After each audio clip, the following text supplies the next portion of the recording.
사실 수술하고 나면 바로 이렇게 쫙 예뻐질 거라고 기대하시는 분들이 많이 계신데 사실 그렇지 않고요. 수술 후에는 그 인내의 시간이 반드시 필요합니다.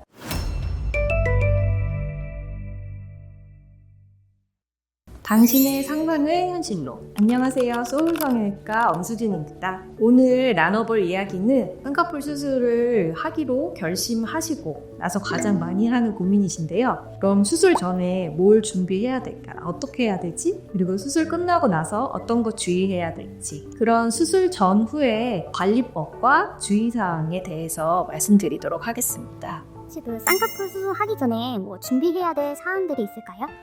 네. 수술 전에 일단 저희가 주의사항을 다 보내드리고 전화 통화도 하게 되기는 하는데요. 먼저 수술 당일에는 금식하고 오시는 거 잊지 않으셔야 되고요. 그리고 수술 전에 꼭 끊어야 되는 약들이 있어요. 그래서 그런 약들은 수술 날짜 잡으실 때 미리 상담할 때 어떤 약 복용하시는지 미리 다 말씀을 해주시면 그 중에서 저희가 며칠 전부터는 요양은 끊어주셔야 돼요. 이렇게 말씀을 드리니까 끊어야 되는 약들 챙겨서 이제 끊어주셔야 되고, 하지만 꼭 끊지 않아야 되는 약도 있어요. 그 중에 하나가 혈압약인데 만약에 혈압이 높아서 혈압약을 드시는 분들은 수술 당일날 아침까지도 혈압약을 꼭 드시고 오시는 게 좋습니다.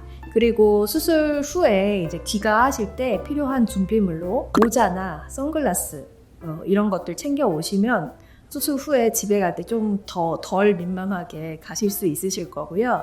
그리고 병원 오실 때 조금 더 편안한 옷차림으로 오시면 이제 수술 후에도 조금 더 편안하게 귀가하실 수 있으세요.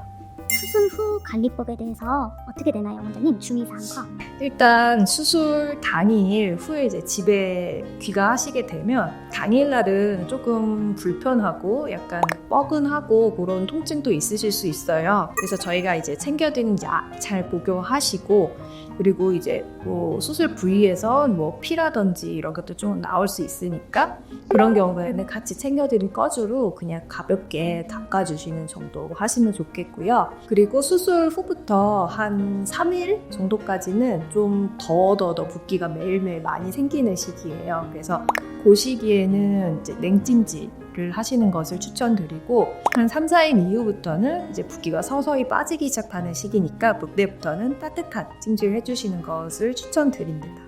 그리고 이제 어떤 수술을 했냐에 따라서 병원에 방문하시는 날짜들, 치료 날짜들이 있거든요.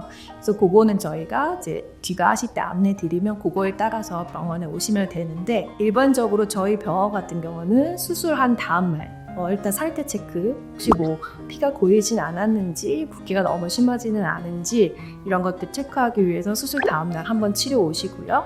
그리고 얼굴 같은 경우에는 실밥 제거를 일주일째 보통 하게 되니까 한 일주일 후에 실밥 제거하러 한번 오시게 되고요.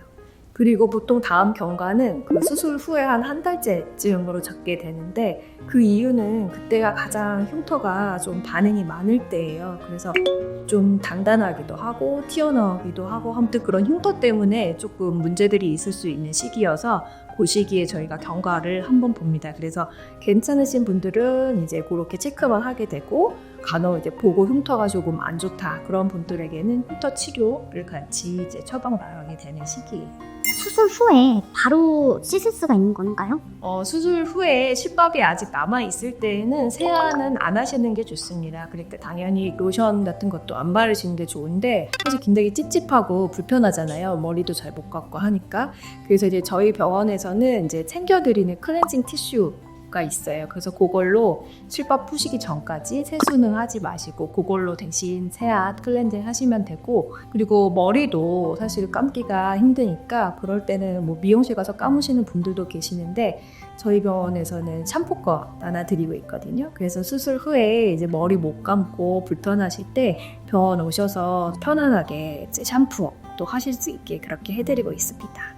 또 원장님, 수술 후에 뭐 주의해야 될 것인가요? 수술 시에 저희가 그 안에서 뭐 이렇게 출혈이 난 것들은 꼼꼼하게 다 지혈을 하기는 하는데요. 그렇지만 이제 수술 후에 이렇게 갑자기 너무 힘을 많이 준다거나 운동도 이제 가볍게 걷는 운동 정도는 괜찮지만 너무 무거운 걸 든다든지 너무 뭐 이렇게 혈압이 확 올라가는 그런 운동들을 하게 되면 그 지혈해놨던 혈관들에서 다시 피가 좀 나면서 멍이 좀 크게 들 수도 있어요. 그래서 수술 후에는 가급적은 너무 심한 운동은 피하시는 게 좋고 사우나, 일단 탕목욕 이런 것들도 피하시는 게 좋고요. 실밥을 제거할 때는 뭐 마취나 이런 게 들어가나요? 쌍꺼풀 수술 후에 실밥을 제거할 때는요, 마취는 필요 없습니다. 아주 얇은 실을 저희가 이제 빼내는 거기 때문에 좀 당기는 느낌, 따끔따끔한 거 그런 느낌들 때문에 좀 불편하실 수는 있는데 사실 마취를 할 정도의 아픔은 아니고요. 국소 마취나 수면 마취를 한다고 해도 그 통증은 남아있기 때문에 그래서 보통은 아기들도 실밥 풀 때 마취 없이 그냥 할 수 있습니다. 네, 수술 후에 붓기랑 멍의 회복 과정을 말씀드릴게요.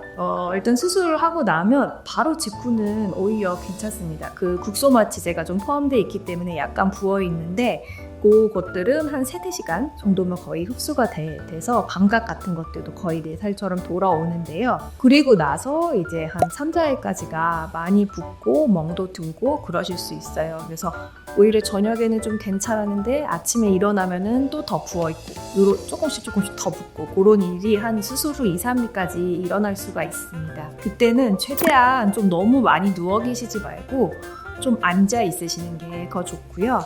그 수술한 부위, 얼굴이라고 하면 그 눈이 심장보다 좀 높게 있어야 붓기가 더 많이 생기지 않아요. 그래서 그 초반에 한 2-3일은 오히려 붓기를 가라앉힌다기보다는 붓기랑 멍을 덜 생기게 해주는 그런 게 필요하고 그런 게 바로 자세 유지, 냉찜질 같은 것들이 되겠고요. 그리고 한 4일 정도 이후부터는 이제 더 붓지가 있지만 여기 이 남은 붓기들을 빼줘야 되기 때문에 그때부터는 가벼운 운동, 걷기 같은 거 좋고요. 그리고 따뜻한 찜질을 많이 해주시는 게 좋습니다. 그리고 뭐 그때는 혈액순환을 좀 좋게 할 수 있게 반신욕 같은 것들도 많이 추천을 드리고 있고요. 그렇지만 너무 심한 운동, 너무 과도한 운동, 너무 막 뜨거운 열, 사우나 이런 것들이 좋지 않으니까 피해 주시는 게 좋고 찜질 하실 때에는 그냥 그 찜질팩 자체를 수술 부위에 그냥 대게 되면 그걸 통해서 여증, 감염 등 생길 수 있으니까 꼭 멸균된 꺼질 같은 걸로 쌓아서 해주시는 게 좋을 것 같습니다. 오늘은 쌍꺼풀 수술 전후 관리법과 주의사항에 대해서 알아보았습니다. 사실 수술하고 나면 바로 이렇게 쫙 예뻐질 거라고 기대하시는 분들이 많이 계신데 사실 그렇지 않고요. 수술 후에는 그 인내의 시간이 반드시 필요합니다. 수술했으니까 이제 끝났다 이렇게 생각하시고 그냥 작은 것들도 방치하시는 분들 계신데 그렇게 그냥 방치하지 마시고 작은 거라도 걱정되는 거 있거나 뭐 하실 경우에는 병원 똑똑 두드리셔서 상담 받으시고 경과 관찰도 오시고 하시면 훨씬 더 예쁘게 자리를 빨리 잡으실 수 있을 겁니다. 영상이 도움이 되셨다면 구독, 좋아요, 알림 설정 부탁드리겠습니다. 궁금하신 점은 댓글로 달아주시면 제가 확인하고 직접 답변 달아드리도록 하겠습니다. 당신의 상상을 현실로 지금까지 소울성형외과 대표원장 엄수진이었습니다. 시청해주셔서 감사합니다.